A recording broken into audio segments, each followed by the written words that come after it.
विषय है जिसको समाज के जिम्मेदार लोगों के बीच में लेके जाने की भी बहुत जरूरत है, जिससे इस पे ज्यादा व्यापक चर्चा हो। हम लोग ये पूरी की पूरी कार्यशाला एक बहुत अनौपचारिक तौर पर रखा है। हम सबको ये बहुत समझने की जरूरत है कि दलितों के तमाम मुद्दों पे आप लोग काम करते हैं और काम के दौरान निरंतर एक जो शिकायत बनी रहती है कि हमारी इतनी सारी मेहनत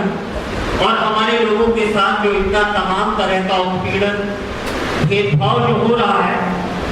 उसकी जानकारी या उस पर बहस या उसको खत्म करने के लिए कोई भी प्रयास नहीं हो पा रहे हैं, क्योंकि आज के हमारे बीच में अपनी बातों को रखने का, समाज के बीच में संवाद स्थापित करने का या सरकार के बीच अपनी बातचीत को ले जाने का एक जो माध्यम जो मीडिया है, जो संचार माध्यम है, वो हमारे प्रति बहुत ही नकारात्मक रुख रखते हैं। वास्तविकता यह है कि देश का जो मीडिया है वो 100% जो है निजी हाथों पे, निजी उद्योगी घरानों के हाथों पे, और उसका एक जो बहुत बड़ा पहलू है कि वो पूरा का पूरा ब्राह्मण उच्च जाति वर्ग के कंट्रोल में। और वो इतना ही नहीं है, उससे एक कदम आगे जो हमारे देश का मीडिया है उसके अंदर काम करने वाले लोगों के लिए गैर दलित होना या उच्च जाति का होना सबसे पहली शर्त। क्योंकि हमारा देश एक संविधान के तहत काम करता है और संविधान की तमाम चीजें लागू होती हैं। मीडिया जो लोकतंत्र का चौथा खंभा कहलाता है, उसके कारण से जो कुछ बाध्यताएं पड़ती हैं, उसके चलते यदि इन प्रकार हमारे वर्ग के लोग अगर मीडिया के अंदर चले भी जाते हैं तो भी वो मीडिया के अंदर दलित मुद्दों में काम नहीं करते, क्योंकि किसी भी मीडिया के अंदर दलितों के ऊपर काम करने के लिए कोई विशेष जगह या कोई डेस्क या कोई अलग से व्यवस्था नहीं है। एक डेकोरम मेंटेन करने के लिए या राजनीतिक कारणों से जो तमाम विभत्स तरह की जो अत्याचार और उत्पीड़न की घटनाएं होती हैं, कामोवेश वही खबरें अखबारों में आती हैं, लेकिन वो खबरें जब आती हैं तो महज उसके निहित कारण होते हैं। उसके कारण ये नहीं होते हैं कि दलितों के साथ अत्याचार हो रहा है और ये इसके प्रति समाज को जागरूक करना, बल्कि जब अखबार वाले या टीवी वाले ऐसी खबरों को अपने यहाँ जगह देते हैं उस समय उनके अपने निहित कारण होते हैं कि वो किसी राजनीतिक दल या राजनीतिक पक्ष के समर्थन में एक माहौल बनाने का प्रयास करते हैं। तो अगर खबरें अखबारों में या टीवी में आ भी रही हैं तो भी वो नहीं होती। हमने आज सुबह अचानक से मेरे दिमाग में आया था इस बोर्ड का यूज करना, क्योंकि वो यहाँ था, और जब मैंने बोर्ड देखा तो मेरे दिमाग में एक लाइन आई और मेरे साथी ने से मैंने कहा, उन्होंने ये एक लाइन दी और ये बड़ा सवाल उठता होगा कि ये लाइन मैंने यहाँ लिखी थी। जो लोग मीडिया के अंदर हैं ही नहीं वो मीडिया के जनक कहाँ से हो गए? यदि हम जनक हैं तो हमारी तो उसके अंदर जगह होनी चाहिए। दोस्तों, मैं कहना चाहता हूं कि जाति के बारे में जब भी बातचीत होती है तो कहा जाता है जाति जो है वो कार्य के आधार पे बनी है। काम के आधार पे जातियों का निर्माण किया गया। और बड़ी मजेदारी की बात यह है कि हिंदुस्तान के अंदर एकमात्र दलित वर्ग ऐसा है जिसकी विभिन्न तमाम सारी ऐसी जातियां हैं जो मूल रूप से मीडिया से ही जुड़े काम करती है। आज हम जो मीडिया देख रहे हैं इस देश में उसकी कुल आयु 100 से 150 वर्ष, कहना चाहिए कि छापा खाना शुरू होने के बाद और वास्तव में अखबारों के निकलने की जो प्रक्रिया शुरू हुई वो 100-125 साल का इतिहास है। लेकिन समाचारों का प्रसारण, सूचनाओं का प्रसारण तो किसी पहले के दौर में भी होता था। अखबारों से पहले के दौर में भी होता, तब माध्यम क्या होते। बड़ी आश्चर्य की बात यह है कि वो पूरा का पूरा सूचनाओं का प्रसार और संचार, मतलब खबरों को पहुंचाना या सूचनाओं को आगे पहुंचाना, राजा की सूचनाओं को जनता तक पहुंचाना, तमाम तरह की खबरों को एक समाज से दूसरे समाज, एक गांव से दूसरे गांव, एक जिले से दूसरे जिले, एक राज्य से दूसरे राज्य तक पहुंचाने का जो काम करते थे वो दलित वर्ग के लोग। आप तमाम सारी दलित वर्ग की ऐसी उपजातियां पा जाएंगे जिनके नामों से ही ये चिन्हित होता है कि वो एक खास प्रकार का काम करते हैं। जैसे आप भांड बोल रहे, दलितों की एक जाति है, इसका पेशा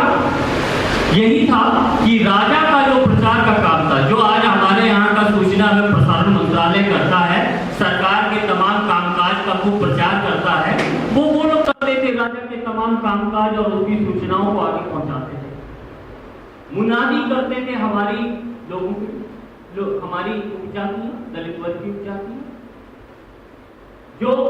तमाम तरह के शादी ब्याह के जो तमाम मैसेज होते थे, शादी के निमंत्रण बांटने का काम या शादी की प्रक्रिया के तमाम ऐसे काम होते थे जिसके प्रसार और प्रचार में शादी में चाहे मनोरंजन के लिए ही क्यों ना हो, हमारे ही समाज के लोग। तो यदि आप देखें पुराना, यदि आप लोक संस्कृति का पूरा यदि अध्ययन करेंगे तो जो आज आप थिएटर देख रहे हैं, जो आज आप नाटक कला देख रहे हैं, वास्तविकता में ये आधुनिक भारत की नाटक कला है जो हमारे हाथ से ली जा चुकी है। आप लोग जानते होंगे कि इसके पहले, आज से 100 साल पहले, आज से 200 साल पहले, उच्च जातियों में नाटक या अभिनय जैसी कोई परंपरा ही नहीं, उनके समाजों में इसको बुरा माना जाता, लेकिन तब स्टेज सेंटर में होता था और एक खास समुदाय वहां पे, चाहे वो नाट्य कला हो या डांस हो या गायन हो या वाद्य बजाने का काम हो, वो केंद्र में करते थे और पूरा समाज चारों तरफ से देखता था। जब ये पूरा का पूरा ब्राह्मणवाद हिंदुस्तान में आया और उनको इन कलाओं में एक आकर्षण नजर आया या उनको ये लगा इन कलाओं को हम विशेष स्वरूप देकर के हम इसे अपने पास ले लें, या फिर किसी भी समाज को गुलाम बनाने के लिए सबसे बड़ी जरूरत जो होती,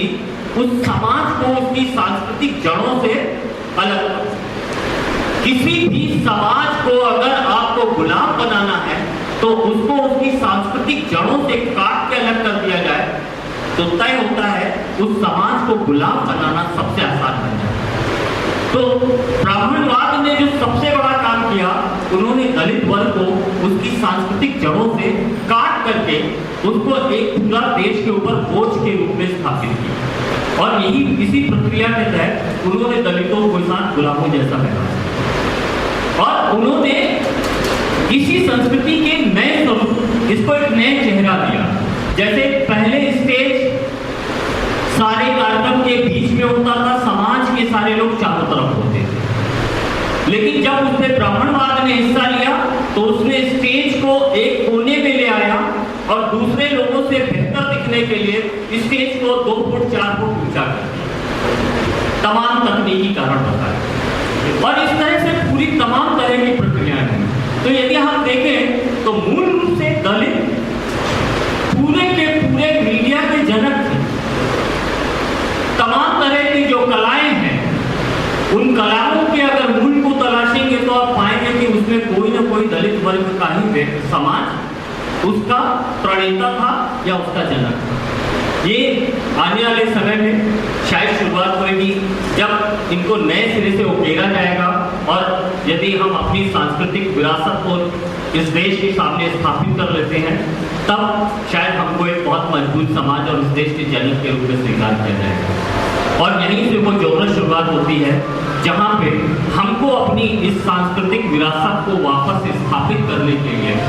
इस देश में जो तमाम तरह के अन्याय और अत्याचार और भेदभाव हमारे साथ हो रहे हैं, उस उसको लेके हमें अपनी बात को लेके जाना है। अक्सर हमारे साथी लोग एट्रोसिटी पे काम कर रहे होते हैं, लैंड पे काम कर रहे होते हैं, तब उनको लगता है हम अपनी बात को आगे कैसे पहुंचाएं। क्योंकि जब आप एक एट्रोसिटी पे काम कर रहे होते हैं तो आप एक व्यक्ति, एक पीड़ित को तो न्याय देने की प्रक्रिया कर रहे होते हैं, लेकिन उसके साथ साथ आप ये चाहते हैं कि समाज के सामने ये जाए कि इस आधुनिक भारत में भी इस तरह की जो राक्षसी प्रवृत्तियां हैं, जो भेदभाव की प्रवृत्तियां वो हैं, और इनके खिलाफ खड़ा होना जरूरी है। और तब आपको जरूरत होती है कि आप मीडिया के माध्यम से आप अपनी बात को आगे बढ़ाएं,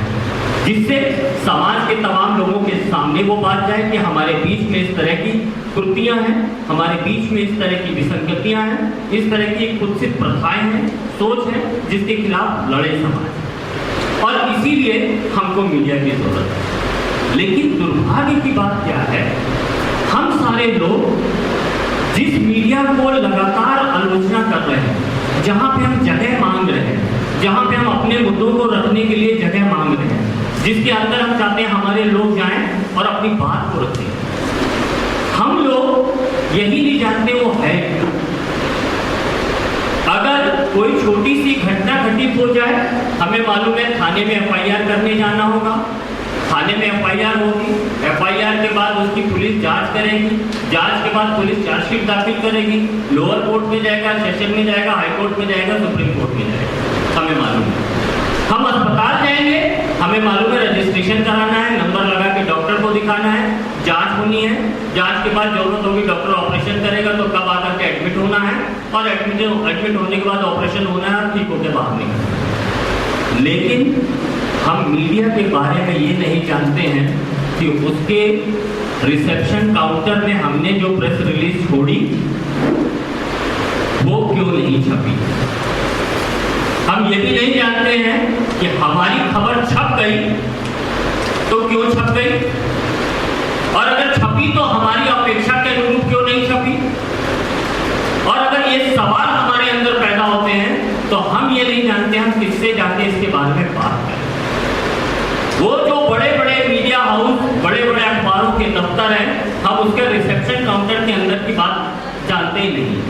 हमें ये भी नहीं मालूम उसके अंदर मशीनें लगी हैं, कंप्यूटर लगे हैं, या उसके अंदर आदमी काम करता है। कौन आदमी हमारी बात का जवाब दे पाएगा, हम नहीं जानते।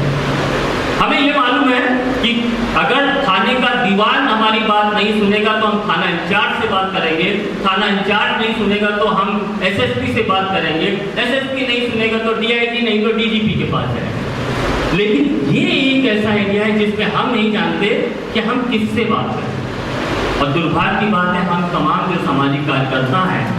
हम इस दिशा में कोई प्रयास भी नहीं करते। इन्हीं तमाम बातों को लेकर के हमने ये एक छोटा सा प्रयास करते रहे पिछले कई सालों से कि क्यों ना जो दलित मुद्दे के ऊपर विभिन्न कार्यकर्ता और साथी लोग काम कर रहे हैं, उनके बीच में कम से कम ये स्पष्टीकरण आए कि अगर हमारी खबर अखबार नहीं छापा तो हम अखबार को किस जगह जाके जवाबदेह बना सकते हैं, कैसे उसे जवाबदेह बना सकते हैं। अगर रिपोर्टर हमारी खबर लेके गया है या लेने नहीं आया तो हम किसके पास जाकर के पूछे कि भाई ये इतना महत्वपूर्ण मुद्दा था और आपके रिपोर्टर ने खबर लेके गया था, आखिर वो छपी क्यों नहीं। तो इन तमाम बहुत सारे हम लोग अभी भी नहीं जानते मीडिया का ढांचा क्या होता है, उसमें कौन कौन लोग उस ढांचे के अंदर होते हैं, मीडिया के अलग अलग जो फॉर्मेट्स हैं, प्रेस रिलीज कैसे लिखी जाती है, प्रेस नोट क्या होता है। अक्सर लोग प्रेस नोट, प्रेस रिलीज एक ही मान लेते हैं। तो ये चीजें जानने समझने की बात है।